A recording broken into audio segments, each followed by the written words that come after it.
Hi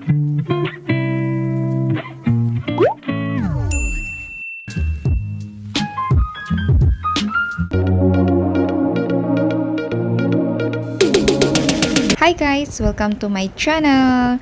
Good afternoon, Egypt! Ayan, on the way kami sa hospital kasi magpapadintal yung anak kong si Ruwaida.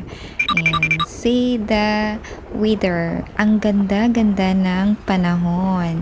Napakainit at nakakabasa ng kilikili. Nakakabasa ng kilikili. Kakaligo mo lang, nagpapawis ka na. Hi. Kasama ko nga pala ang mga anak ko, Ruwaida, Talia, and Yusuf. Ayan. Si Yusuf, ayaw niya yung sinag ng araw sa mata niya. Naiirita siya. Kasamok ba ni mama? Oy, tapos yung buhok niya pa. Ayaw niya magpatali, guys. Ayan. Kaya magtiis ka, anak. Dahil sa hangin, kaya naano yung niya, mukha na napapalid ang kanyang buhok sa kanyang muka. Ewan ko ba, oy, kalisod ba magtagalog ani? Oy, magbisaya na lang ko, guys, ha? Kamo na lay sabot. Char. Ayan, guys. So, papunta nga pala kami, bago kami pupunta sa hospital, pupunta muna kami sa bahay ng mama ng asawa ko, lola ng mga anak ko. Ayan.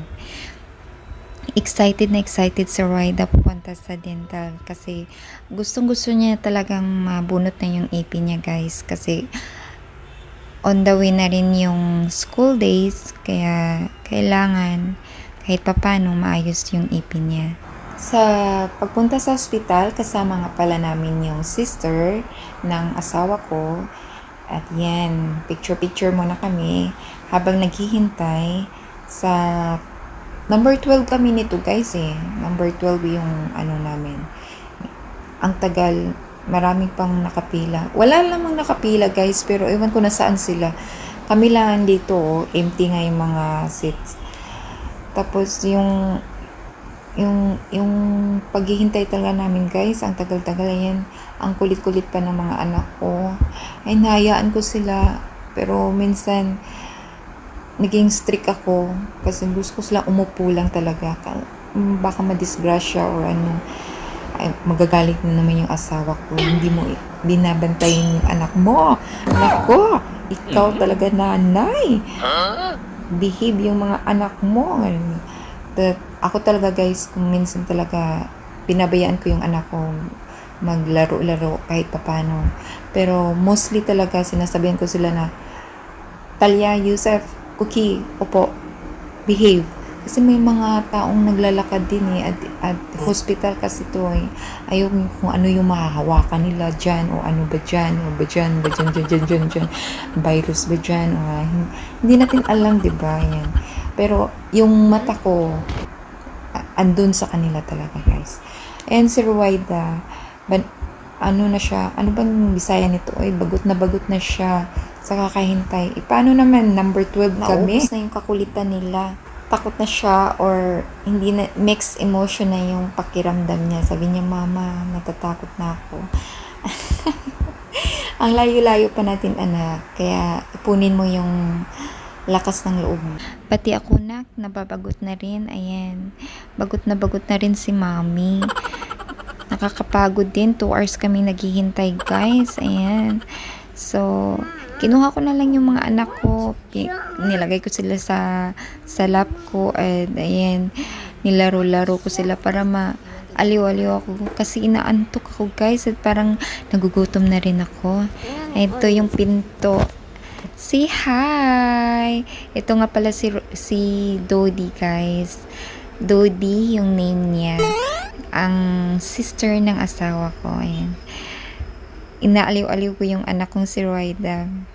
Yan naman si Talia, guys. Hi, Talia. At yun naman si Ruwaida. Inaliw ko siya, guys, kasi kinakabahan siya konti, ganun. Takutin talaga tong anak kong si Ruwaida, guys, sa dental. Nung on the way pa lang kami, excited eh. Mama, let's go in the door. It's open, sabi ni Talia. See, the door is open. Yalla, let's go. Natatawa ako sa kanya, guys. And itong si Royda naman, tawang-tawa siya ngayon. Parang kami na ang susunod nito, guys. Masaya na si baby Royda ko. At si Talia din gusto na rin pumasok at makitang mabunot na yung ipin ng ate niya. Hay nako, alhamdulillah. Kami na ang sunod. Papasok na kami, guys. Ayan. So, kinakabahan na ang baby ko. Yan naman yung nurse at yun yung doktor. Ayan. Nanginginig na sa takot yung anak ko. Takot na takot siya, guys. So, sinabihan ko yung kapatid ng asawa ko na kargahin niya muna yung baby boy ko para hawakan ko yung kamay ng anak kong si Royda. Natatakot na talaga siya. Ayan. So, ayan. Tapos na. Umiyak siya. Oh, baby. Okay na? Kaya guys, ito pauwi na kami. Bumalik kami sa bahay ng mama ng asawa ko. At ngayon, pauwi na kami. Nagstay kami ng 2 nights doon sa bahay ng mama ng asawa ko. Ayan, may isang bag kami, mga damit ng mga bata. At ngayon nga, pauwi na kami. So, excited akong umuwi kasi marami akong hugasin. Marami akong tupiin. Ayan, guys. So, hi, Joseph. Uwi na tayo, anak. And ang bahay dito sa Egypt, guys, mostly sa mga sa mga buildings, ancestral siya, mga luma siya. Luma, hindi siya moderno. Pero pag naman sa loob ng bawat apartment, maganda talaga siya. Ayan.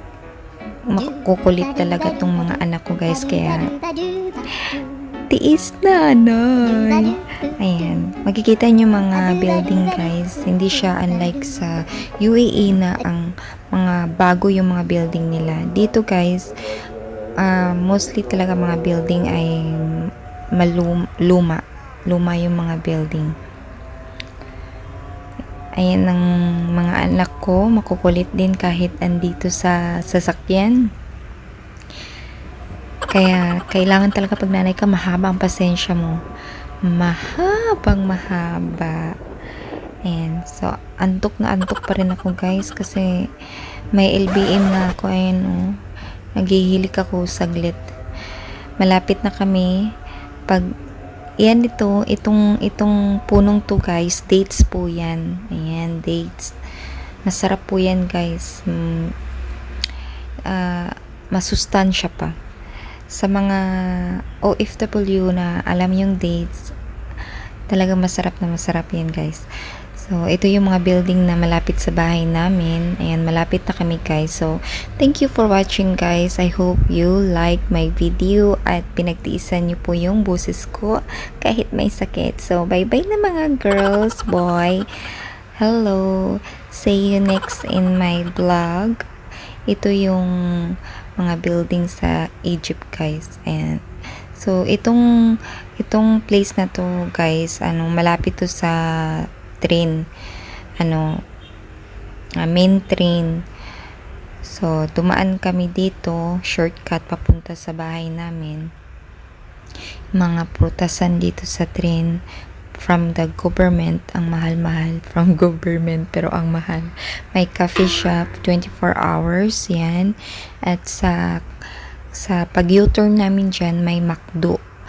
And so pag may makikita kayong mga puno-puno, guys, ito, papasok na kami dyan sa may mga puno-puno, parang zoo. Ayan. College naman tong building na to, guys. Ayan, college. At ito naman school sa mga kids, mga preschool, ganun. Ito yung school. So, pag may makikita kayong mga puno, guys, yung mga malazo, ayan, malapit na ang bahay namin dyan. Malapit na ang bahay namin dyan. So, ayan, guys. Akyat na kami sa aming mansyon. Char. Thank you guys ulit. Maraming salamat. Like and subscribe.